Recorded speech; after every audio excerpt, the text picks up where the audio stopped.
Hey guys, I'm out here at the layout today. It's a beautiful Sunday. I just want to show you how I was doing my panels that I've made here. Where's my finger? So first let me show you the actual panel, and then I will show you how I made it. Alright, this is one of the panels that I've made. For my top level, I actually have 4 of these panels, and I believe I might have showed some of it before, but now I'm going to show you how I actually made them. Pretty simple. They seem to, at first I thought it would be a lot harder, but once you do one, they're a cakewalk. You've got, I just used a regular 1/4-inch piece of wood. I actually got it from Lowe's. Made my backs of this right here because it actually does, I don't know if I can see that there, but you know, the wiring does need a little bit of breathing room back there.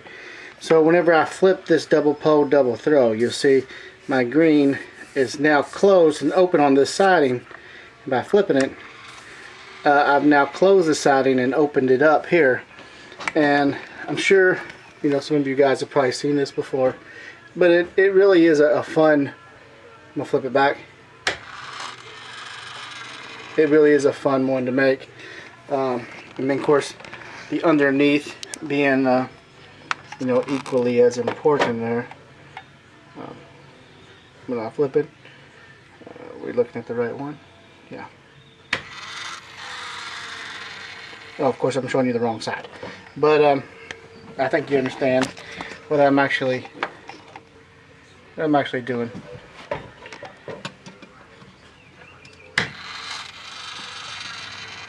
Ah, here we go. How about we look at the right one? There it is. Man, that's exciting. Alright, so anyway, that is the whole process of my switch being flipped from a panel. I've got Jefferson here. Over here I've got another one that's Madison. And them are just little sidings I've just made up names for.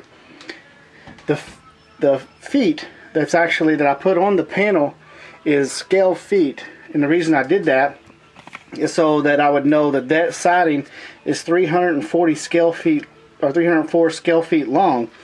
So if I have, you know, a car that's 50 foot long and I have 6 of them, they'll fit.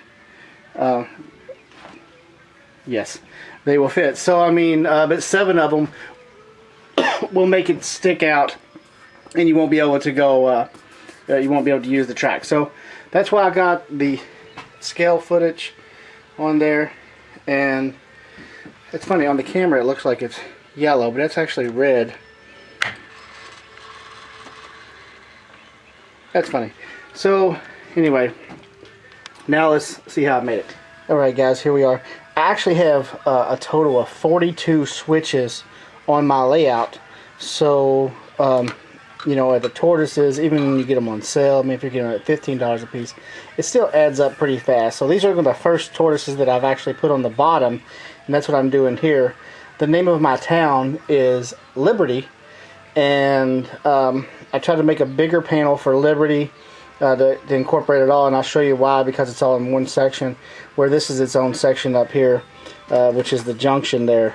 And you see I have my bipolar red green lights with a double pole double throw switch, but on the back here still got it all tightened up. It's not ready to install yet, but you'll see, if all possible, let me see here, I'll zoom in.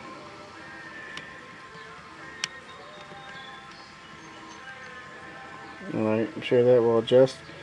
Alright, they cross over, so this green, if you start with, let's say this is pin 1, it goes all the way to the opposite side right there. And then the same thing with the black.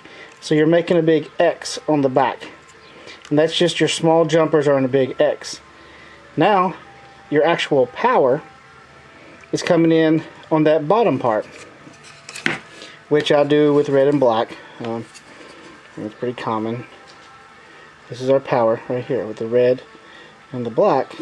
And the Tortoise is going to hook up to the middle, which is a green and a black for my negative. So whenever we flip the switch, the Tortoise actually is not hooked up to a red or green. Lost it. Not hooked up to a red or black, but it's hooked up to a green and black, which are the two middle ones. With that crossover like that and power going to it, it flips it over. Also, you'll see that there's no resistors in my bipolar lights here, my LEDs, because the Tortoise itself is going to act as a resistor, which is going to keep them from blowing them lights. That one I hope to have done today and installed. I've got a much larger one here that I'm working on, which is not got the lights added to it yet, and just a lot of stuff happening, so that's going to be a much bigger place. I hope that I explained that pretty clear. It's really pretty easy. I think that the hardest part is just getting started and making it happen, but it's a fun build, I think. I'll show you where I'm installing them. I've changed a lot over here in my city. Of course, it's still in progress, always in progress, but I've did some roads. What I use is floor leveler, a little bit of weathering powders, and some paint. And I use pinstriping as my lines. But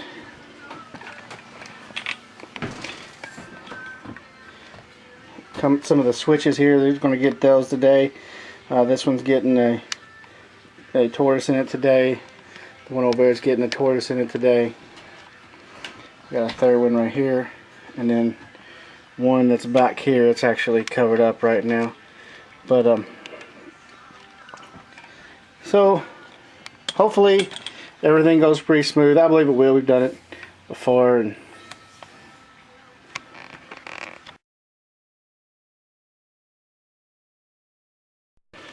alright, the next step I guess would be is just doing the install of the actual Tortoise under the layout board, which I think is probably one of the more complicated parts, just because of the way it's got to hang. You know, I'm using very small 1/4 inch.